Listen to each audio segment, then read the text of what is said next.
content presented in this podcast is based on real events and may contain graphic descriptions of violence, sensitive topics, and explicit language that may be triggering, offensive, or sensitive subjects to some viewers and listeners. Discretion is advised. The purpose of this podcast is to explore and discuss true crime cases for entertainment and educational purposes only. This podcast does not intend to glorify or sensationalize crime, but rather aims to analyze and understand the complexities of human behavior in the criminal justice system. We encourage listeners to approach this content with empathy, critical thinking, respect for the victims and their families. Is evil real?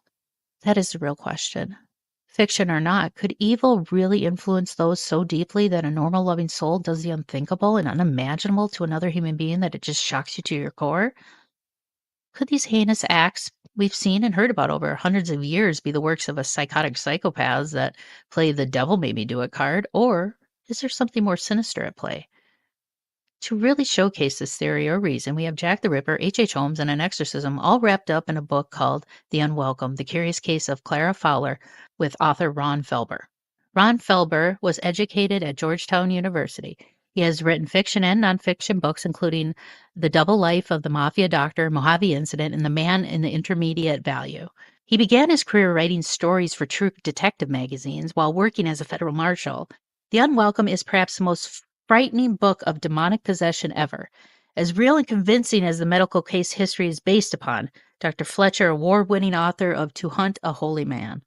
A hugely influential account that qualifies as jaw-dropping. Quote William Peter Blatty, the author of The Exorcist. The Unwelcome should be read with an open mind and all lights on in the house.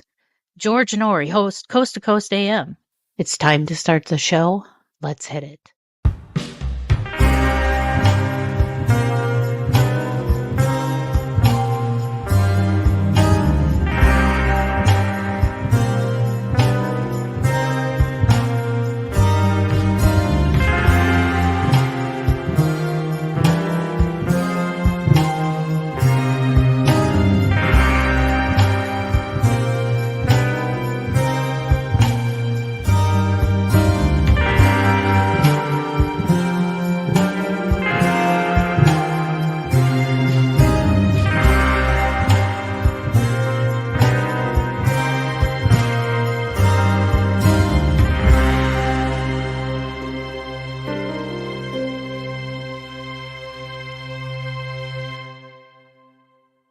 Hi, and welcome to another episode of Mysteries, Mayhem Merlot.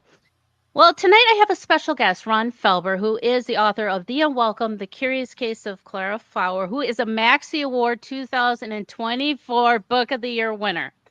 Now, talking about The Unwelcome, now this is a fictional kind of murder mystery type suspense type of book, but it's based off of true events. So can you give us a start? Like, I saw that Jack the Ripper's involved, H. Holmes is involved, which I love, and I love Jeff Mudgett. I don't know if you spoke with him, but he's a descendant of H. Holmes, and the tie between Jack the Ripper. That's when I stopped believing in genetics, I hope. Yeah, right. I mean, could you imagine? But okay, so tell us about the Unwelcomed, The Curious Case of Clara Fowler. What is the book about? How does it go into the vein of not only paranormal and kind of the spooky side of things, but also like murder? And I mean, you got both sides of this. So kind of take us through the book and kind of let us know what you came up with to kind of answer that question. Is evil real? Yeah. You know what I'm saying? Or is it the devil made me do it type of thing? So I'll hand it off to you. Sure. You know, I got this story. It's an interesting way I got this story. I was a student at Georgetown University when The Exorcist was being filmed. And so Bill Blatty, William Peter Blatty, the author of The Exorcist, and William Friedkin, the director, were there. And, you know, they had their fog machines and it was all cordoned off. And I was a writer even then. And this would be back in 1972. And I had my first novel, and I was hopeful that I could get it to William Peter Blatty because he went to Georgetown as well. And my sort of sales point was, you know, I'm a student just like you were a student. You wanted to be a writer. I want to be a writer. Please help me. So, so he did. Actually, it was really, really kind of unique. We met. Wasn't easy, but we met. And part of when we met, going into things a little bit, was he turned over one of the cases that he had uncovered during his research for The Exorcist. And this was a story of Clara Fowler, a young Radcliffe student who comes to a general practitioner in Boston. And this is set up in Beacon Hill, the really wealthy, well-to-do area, particularly at that time. And that would be 1898 to 1904 is how long this case lasted. And she shows all the signs of demonic possession. So Dr. Morton Prince, who is one of the foremost physicians in the world at the time, along with William James, who was the first person to teach abnormal psychology at Harvard University Medical School. So this is the creme de la creme in terms of intellectuals, scientists, and psychotherapists. Okay. Well, anyway, it turns out that that Prince sees this as that she is a victim. He sees her as a victim of a cataclysmic ordeal, you know, a trauma that created an illness called dissociation. Okay. Some of the other members of the team he formed say this is a classic case of demonic possession, and so that's the gist of the opening, anyway. So, now taking that information, okay, you have possible possession. You have the Exorcist, the author of The Exorcist. Like, I can't even imagine like what you wanted to do with all that information. But yeah, you get this information handed to you. So how does this information that you get fit into a narrative with Jack the Ripper, H.H. Holmes? Because now you have a girl that's a case of possible possession. Yes. How does that carry into a fictional? How do you carry that into a narrative? Yes, I don't want to give too much away, but I will. I will elaborate on that.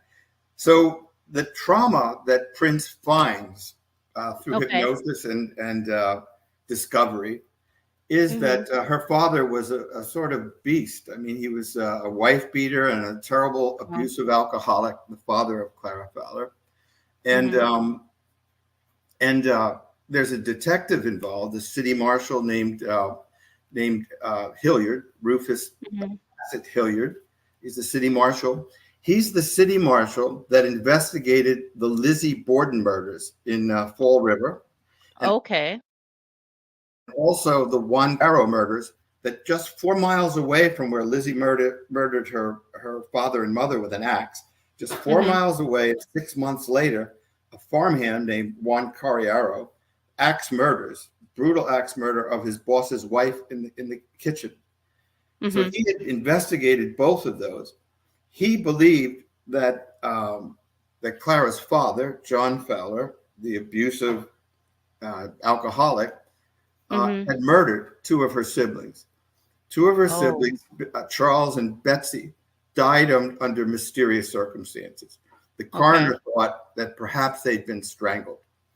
And so Rufus Bassett Hilliard, they call him Bassett as a nickname because he's on cases and will not let go like a basset hound. Yeah. So he goes to Boston to get information from Clara about her father and her siblings who had died. He thinks that she probably, because it was a small household, knows exactly how they died, knows that the father did it, and perhaps can testify against him in court and corroborate the coroner's suspicions, and he can put John Fowler, who he thinks is a monster, in jail. Yeah. How does Jack the Ripper come up? Jack the Ripper actually writes Bassett Hilliard. Now, again, because of the Lizzie Borden murder was, global news.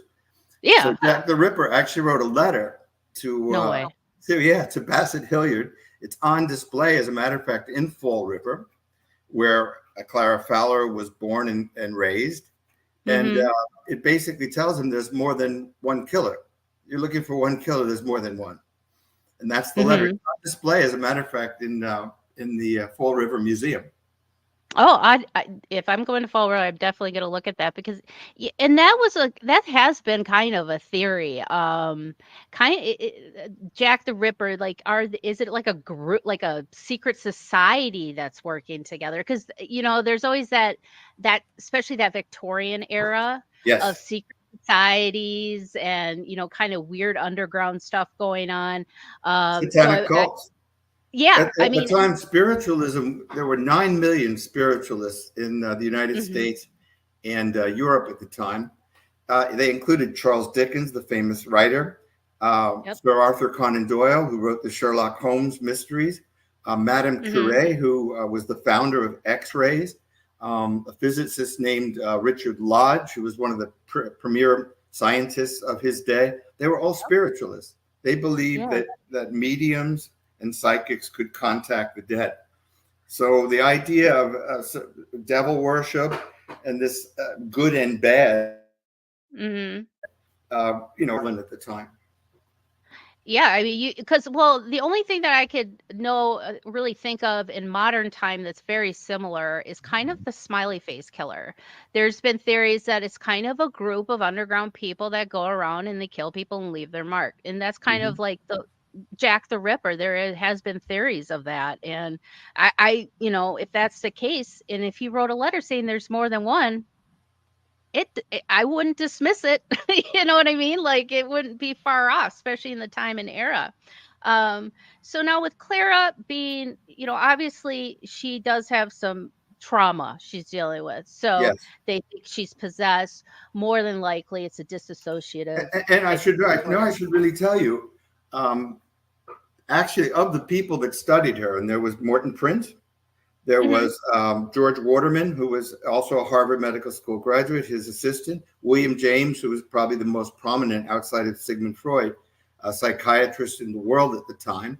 Then there was a Richard Hodgson, who was president of the Psychical Society, Research Society in Boston, and Leonora Piper, who was a notable, renowned psychic at the time. So the team that studied this woman were the very prominent scientists, and also a couple of spiritualists, just to get that point of view.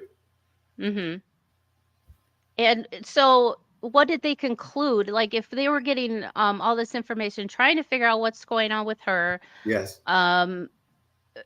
What did they come to a conclusion at all, or something close to say, it could be more than likely this, or she needs this to help her feel better, or she was actually cured.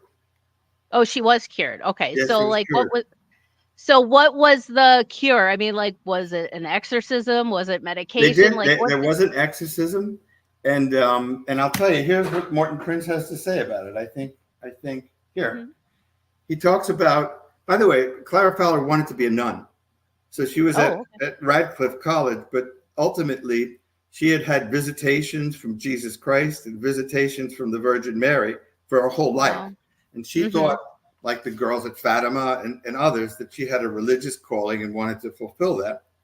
So so then, of course, she starts having these symptoms, and this second consciousness comes out that literally hates her, tortures her, tries to kill her.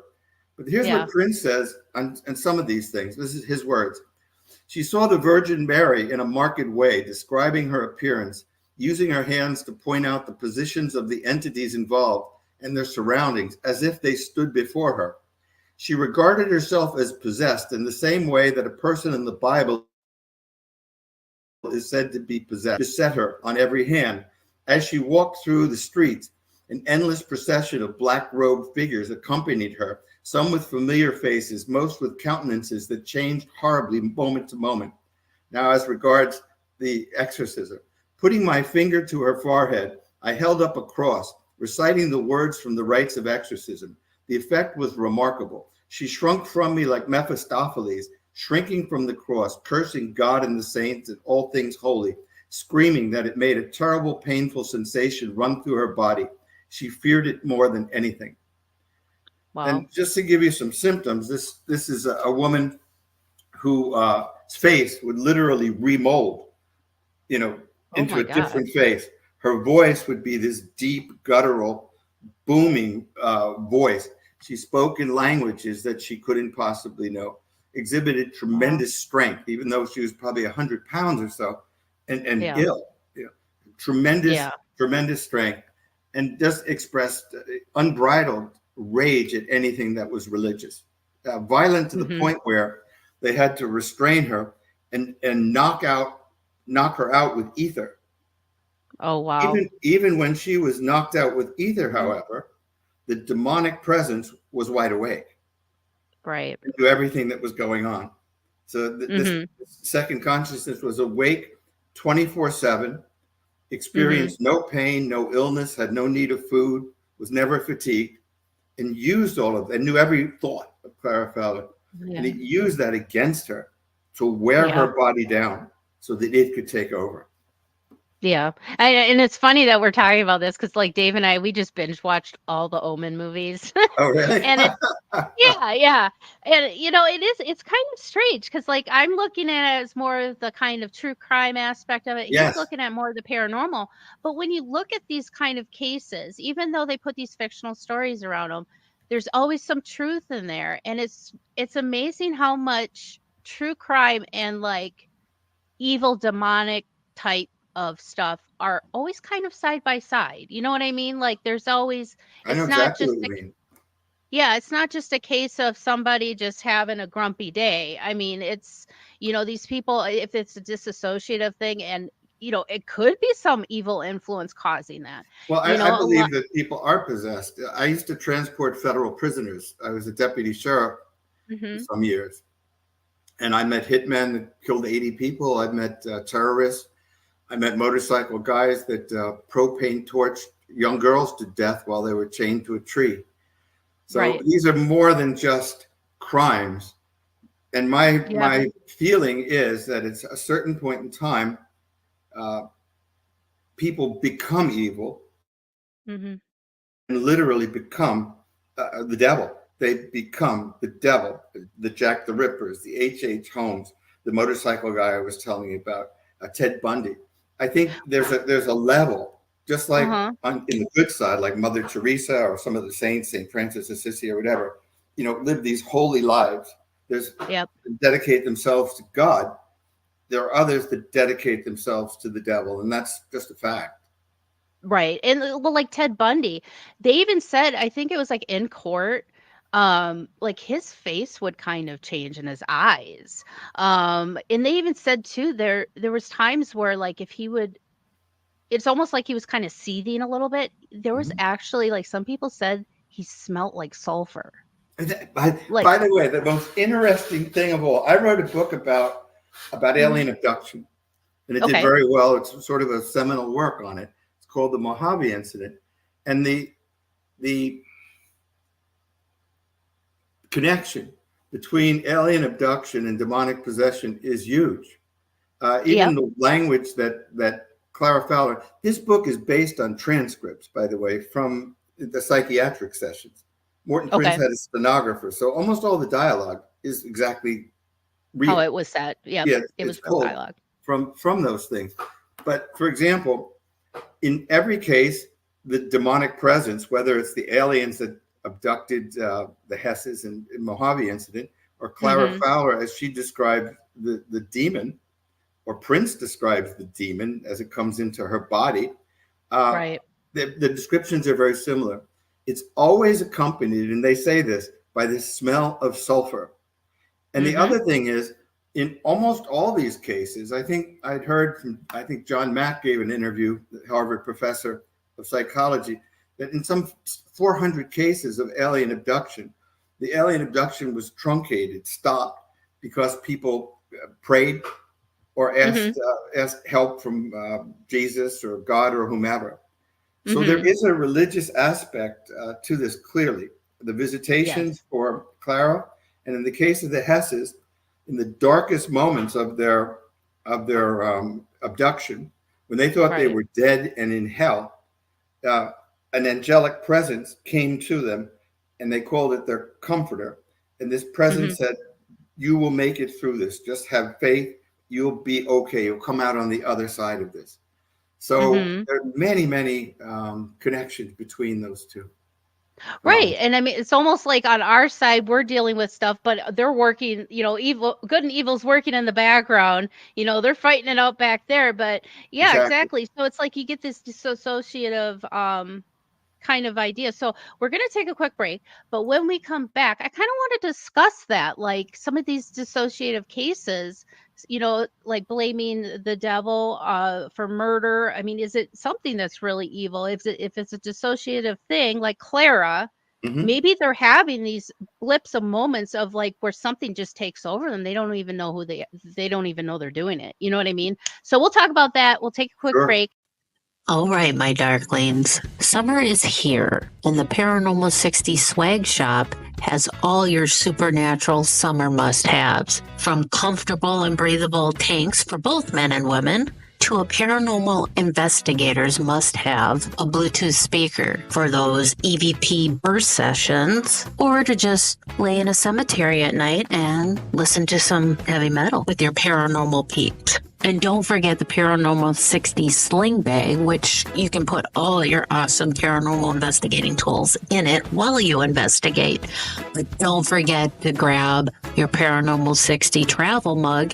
It's important to stay hydrated in those dank and damp hot places y'all investigate during the summer. So make sure you check out the swag shop. Just go to paranormal60.com, click the swag shop tab at the top of the page, and then just check out the Paranormal 60 podcast collection is where you can find all these supernatural summer must-haves. And remember, kids, stay spooky.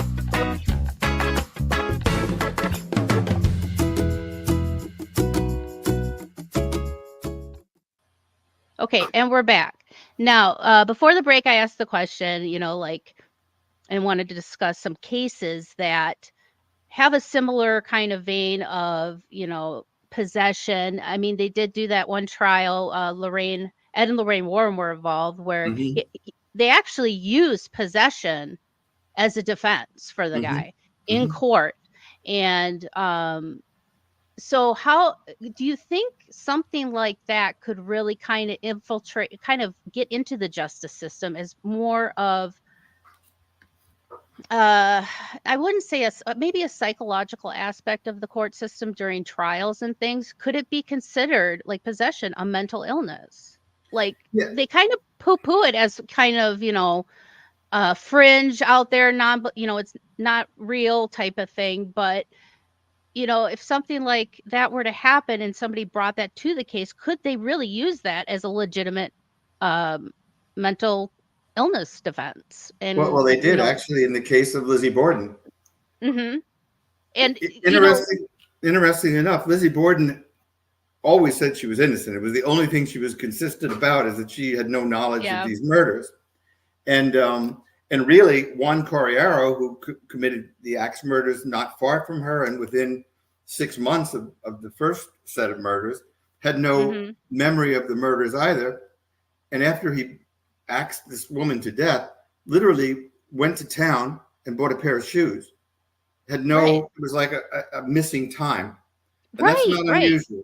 By the way, Clara Fowler frequently had missing time. And during that missing time is when the demonic presence would take over.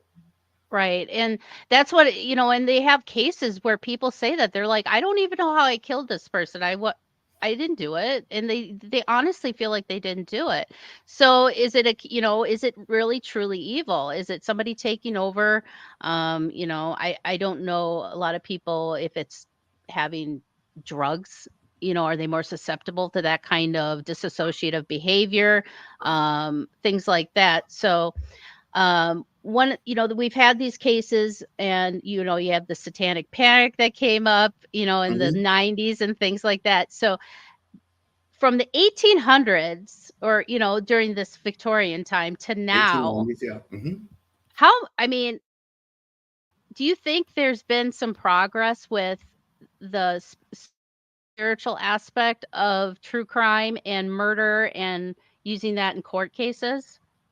Do you think we're advanced enough to do that? Yeah, I think that more and more, if you look at the cornerstones of what Mm-hmm. we perceive as the world, one of them is evolution. Mm-hmm. That's Darwin's evolution. And the other is Newtonian physics. You drop an apple, and this is the framework we see the world through. Mm-hmm. But in the end, evolution, that whole theory has sort of been put to the side by serious people. Where's the fossil chain? Show me how this happened. Francis Crick, who was the founder of DNA and won the Nobel Prize for Science in 1958, said the odds of evolution being true would be the equivalent of a tornado going through a junkyard, leaving behind a 747 jet that takes off and flies to Europe. That's the odds that it's true.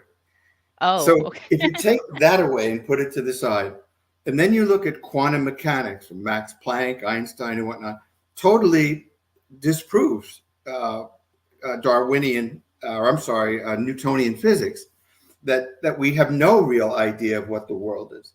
And then we see that there are probably hundreds of thousands, maybe millions of universes. So my point is that serious scientists now and astrophysicists are looking at the world and saying, there is a zero possibility that we know what reality is. Now, given that, who's to say, and my own belief is, that what we see is not reality, and that reality is spiritual. And that there's a constant battle that goes on for the souls of humans from God and from demons, or from a diabolical force. And this struggle goes on, and we mirror it in our lives. So if I were a lawyer, and there were a murderer, let's say Juan Carriero, and he said, I have no knowledge of this, even to the point where casually he goes and buys a pair of shoes, meaning he really doesn't have any knowledge. I guess I'd hypnotize him, or have him hypnotized and retrogressed, and see what that yielded. But in the end, I mean, I would argue a case that demonic possession is very real, and that there are cases that demonstrate this. These are the few that we know about. There's probably hundreds, thousands that we have no idea, where people do things with no knowledge. And maybe it's a mental illness, it's a fugue of some sort.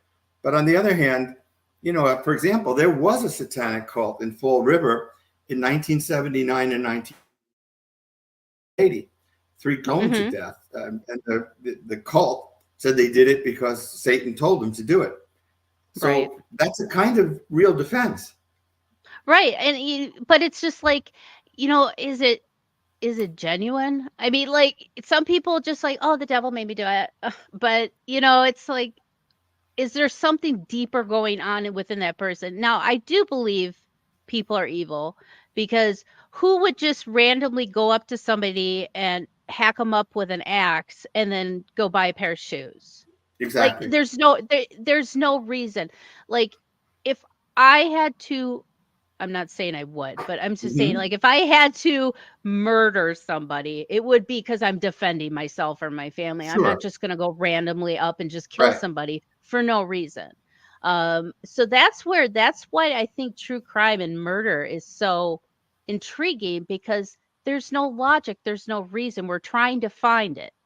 And, when you have cases of possession, you have the spiritual aspect mixed in there. It makes it even more complicated, for the person that, may not be not knowledgeable, but they're not, they don't believe it, or they're more technical or scientific. They don't want to hear any other type of theories or outside influences. So, but I think when you have cases like this, you really have to look at all aspects of the mind. Like, why are they doing this? What is going on that's triggering these outbursts? These, I don't even know how somebody can morph their face. I mean, obviously, if that's happening, that has to be supernatural, paranormal. Well, even eye color changes in some of these situations. Yeah.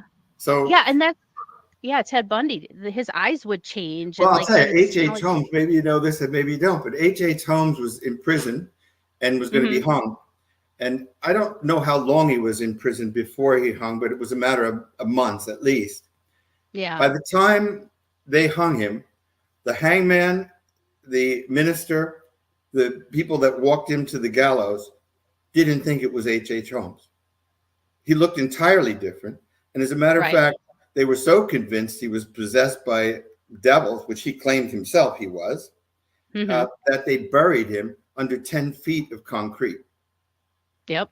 And actually, Jeff Mudgett on his show, he had a show about his book Bloodline. We'll definitely have to have Jeff Mudgett on. I love Jeff. He's great. He's got a great story. But they actually opened up the vault or the concrete slab to see if his body was even in there, because there was rumors that he didn't die, that they swapped bodies. So there's like all these weird theories about it in urban legends and lore, but the truth is that obviously H.H. Holmes had some mental issues going on, because he would literally hunt people. I mean, like right. He would hunt people and bring them back to his castle and do ungodly things to a human body that I can't even imagine. So it's just like, obviously something has to be, because that's not normal for a human being to treat other human beings like that. So that's where it's, so like a book like this and showcasing the duality of evil and good, and putting that with true crime. That's what true crime's about. I mean, it's basically reality. Absolutely. Evil in reality. That's evil in reality. It's a deeper level of the crime. Beneath the crime, there's it's like an iceberg. There's the tip of the iceberg, but really the depth of it is the real story. Right. And because I sit back and I look at some of these cases, and especially like the ones like, Jack the Ripper, it's like, it's not like they're mutilating people. So that, to me, that is extreme mental illness or something evil influencing somebody, because it's not normal. Actually, one of the great things about the Unwelcome, the curious case of Clara Fowler, is that this comes from real and true transcripts. As a matter of fact, this was all kept at the Harvard Medical Library, but Prince wrote a book, this is from 1906, about this case, and it documents everything. So she was studied. This isn't like some, urban legend. She was studied by Harvard psychiatrists and psychotherapists. But during the course of things, and this might interest you, the demonic presence is sort of there, and the doctor's asking questions. So basically, the doctor asks, why? And this is the answer. Why do I bother with a pathetic bitch like Clara Fowler? I do it because it's my job. God is dead. Jesus is in hell. Moment to moment, we fight for the souls of humans, sometimes by the thousands, often one at a time. Each a small victory, and we celebrate those victories, he swore. Truly we do. And then the doctor says, and where does God fit into this? A tired general, incompetent, blithering. Angels have lost their confidence in him, knowing the power of the forces I command. I think the English would say he let his side down. Another secret. Most are borderline, but occasionally we come upon a special case. Borden, Holmes, the Ripper, countless others whose names you'll never know. And these, by their own choosing, become me. Evil incarnate, prowling the earth with one purpose, to reduce God's so-called creations to the brutish animals I know them to be. Wow. That's amazing that's documented. So that's good that they really kind of looked at it in a scientific way versus just a religious throwing a priest in the room and trying to, to get that. Prince was in competition with Sigmund Freud. So Sigmund Freud was psychoanalysis and whatnot. Then there were the spiritualists, and Prince would be what you'd call a behavioralist today.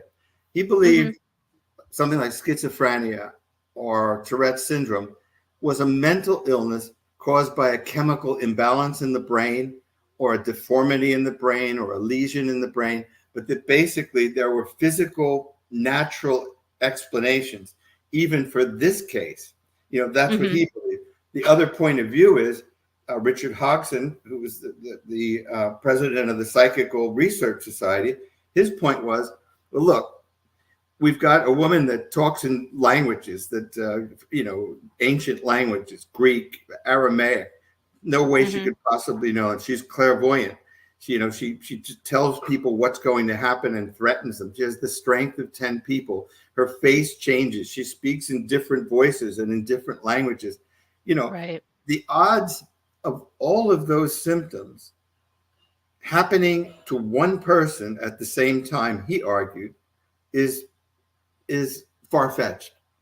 It's easier to assume that there are cases historically that go on for thousands of years back to the Bible, and that's what we have in front of us.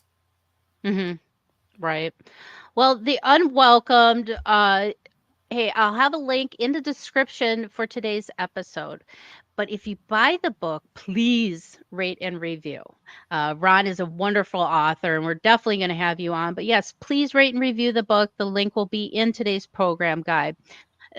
So coming to a conclusion, so when you're wrapping up this narrative, and one thing I do like about historical, like, for example, the movie Titanic. The Rose and Jack story, that was all fictional, but they put a fictional story within a real event. Yes. And one thing I do like about those type of books and movies is that, especially with something like Clara, you have a lot of technical talk, medical talk. Sometimes you get lost in that and you're not really grasping what the story is about. So putting a nice narrative around it, getting that human feel to it, it really helps you understand what Clara was going through and what this possession and how it can intertwine into the human psyche and cause people to be evil. So I do really love having it as a fictional narrative because it helps you kind of engage better, and I think people can relate to it more. Now, do you have a website or anything that people can contact you and check out all your books? Yeah, sure. It's Ron Felber, FELBER.com. Very simple, and that's my website. And of course, the book is available, The Unwelcome, the Curious Case of Clara Fowler, on Amazon or Barnes & Noble or wherever books are sold. Yeah, I'll definitely have a link for that. I'll have a link for your website. So please get The Unwelcome, The Curious Case of Clara Fowler. Or Fowler. I don't know why I want to call her Flower. Maybe she's just pretty in my mind. But yeah, Clara Fowler. And then, hey, tell me if you like the book. I've already had some of my listeners contact me. I've already bought books that I've had on with the authors, and they love the book. So I'd love to give you the feedback as well, Ron. That way you know that your audience is really getting engaged. But we'll definitely have you on for another true crime book here in the future. Sure. Do you have any events or anything that you're going to be a part of that's coming up, book signings? Well, I'll tell you what, I've been doing a lot on the radio and on television. I'm going to be on Beyond Belief, which is the Gaia TV network. And that'll happen, I think, in July. I'm scheduled to go out to Colorado and do that. Oh, that's awesome. Well, congratulations. Thanks. Well, thank you so much, Ron, for your time. And we'll definitely have you back on. And thank you for listening to another episode of Mysteries, Mayhem, and Merlot. Thank you, Winnie. Thank you for joining me for another episode of Mysteries, Mayhem, and Merlot. And until our next case, my armchair detectives, stay safe, stay vigilant, and stay aware. I'll see you right here next week on Mysteries, Mayhem, and Merlot.